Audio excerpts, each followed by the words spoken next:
Okay, I want to make a video for every investor out there that buys stuff out of state or from tax deed sales or sight unseen. You better check your properties before you bid on them. You better find somebody with boots on the ground, check your properties, get pictures, verify everything before you bid. If not, this is exactly what could happen to you. Check this out. Okay, so I got a call from an investor from California. It says they just bought this lot and mobile home through a tax deed sale and asked me to come out and check it out for him. It's missing one thing. The mobile home is gone. So this investor bought him a lot. Now that could not necessarily a bad thing. A couple reasons why. Number one, the mobile home could have been a total junker. It could have been beyond repair, so he could have saved the cost of having to have it hauled off. But if he had known and done a little bit better research, probably should have never bought it in the first place. This lot is 3/4 of an acre, so it's a really good sized lot, but the location isn't the greatest in the world, and it's still got junk and crap that's got to be removed and hauled off. So okay, I wanted to show you really quick the actual county property appraiser's website. Now, if you looked at this, like this investor probably did, everything looks good. It's got mobile home as a use code.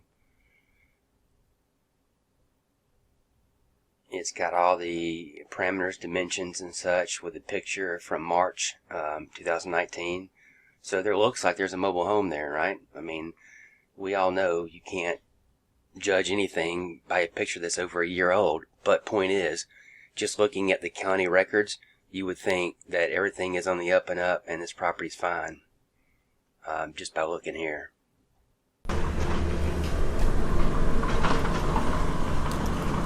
Okay, so some crackhead brought this piece of junk out here and left it on the property.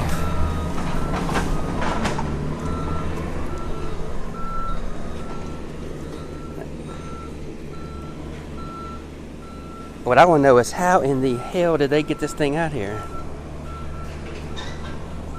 Look at this. This thing is a POS.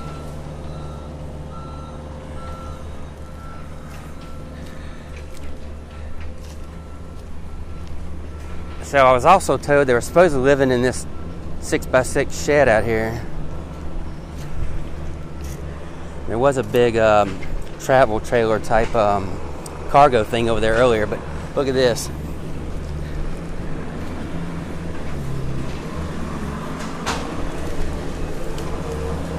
No trespassing sign. That's cute. Yeah. So this is almost an acre lot here. It's about a little over 3/4 of a lot, but and there's just crap everywhere. But here's the other kicker to this property. Not only does he have to deal with this, he's got to pay to have all this stuff done, hauled off, the lot cleared, but this thing's getting fines from the county, $30 a day. Okay, $30 a day from back in May. Now I know everybody's thinking, well, this guy just bought it, right? Well, yeah, he just bought it, so he won't be responsible for those fines. Well, yes, he is, because that stuff stays with the property. It doesn't stay with the owner. But hopefully he can petition the magistrate of the, whatever you call it, code enforcement or whatever, to maybe release some of the fines or give him a break since he didn't own it and he got onto it, you know, fixing and taking care of the problem. But anyway, this is why you have stuff checked out and you do not buy sight unseen.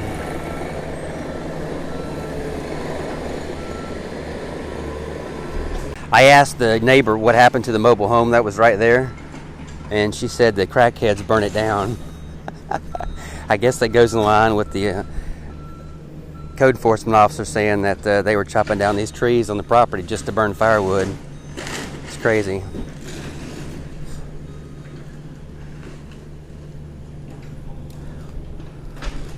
There goes their house.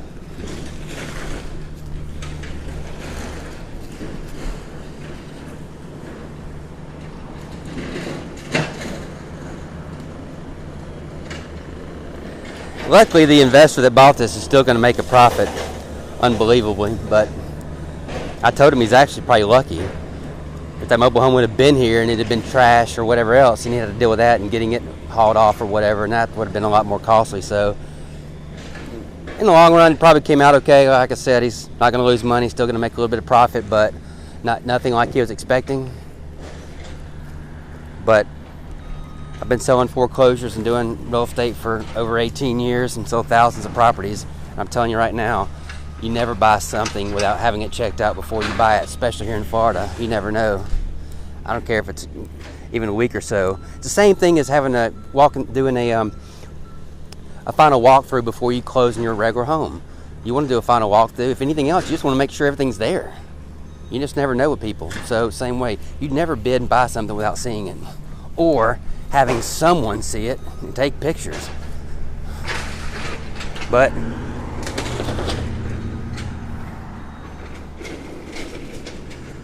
just another crazy day in the world of real estate investing. Okay, let's take a look at the actual order with the fine and everything else and see kind of what it looks like and how it reads. So you got to remember that these code enforcements, they always follow the property because it's an issue with the property, not the homeowner. So when this investor took over and bought this property, he inherited this issue. So basically, he bought it in the middle of these fines, and he is responsible for it. So you can see here everything that they're basically nailing the property for. And I mean, you can see in the video, it looks horrible with all that junk and crap everywhere. Especially that dilapidated RV. But nuisance, I think that was from basically what the neighbor said, and that was from the crackheads. Trash debris, all that kind of stuff. I was told that they've already abated this property once, a couple years back, but they give basically they have until the 23rd of July. And one thing, they give you 30 days to go up and appeal this or go before the magistrate. But if you don't, comply by this date or go before the magistrate, you waive your right. But basically, this just shows $30 a day starting this date, and that will continue every single day until the property is abated. Now, I get some foreclosures that have these going on for months and months and months sometimes. It's ridiculous how expensive that these can get, but they can add up really, really fast. Like this one, this investor's paying all this. He's not going to fight it or anything else, which they would probably give him a reduction because he acted really fast, jumped on it. The code enforcement officer was really happy, and appreciative of what he did and how fast he did it. And he knew that, that he didn't cause the problem, but he did inherit it. So he could probably get some of these fees waived. But they only meet once a month. He's going to have to wait till that date, and he's not local. So yours truly would end up having to go down there and go before the magistrate and explain, and I'm sure they would cut him a deal, but he's not going to do it because he doesn't want to wait a month. So point is, this is just another cost for the investor, and this is just, this happens. It happens a lot. And here's where it says if you don't respond within 30 days or whatever, that you basically waive your right to an appeal. So they won't do anything at that point. But that's it. That's kind of how this stuff gets done, recorded, and like I said, this goes on every single day, $30 a day, until that code enforcement officer goes out on site and says, "You've done everything we've asked for. We're abating it, and we're stopping the fines. Today." So that's kind of what has to happen.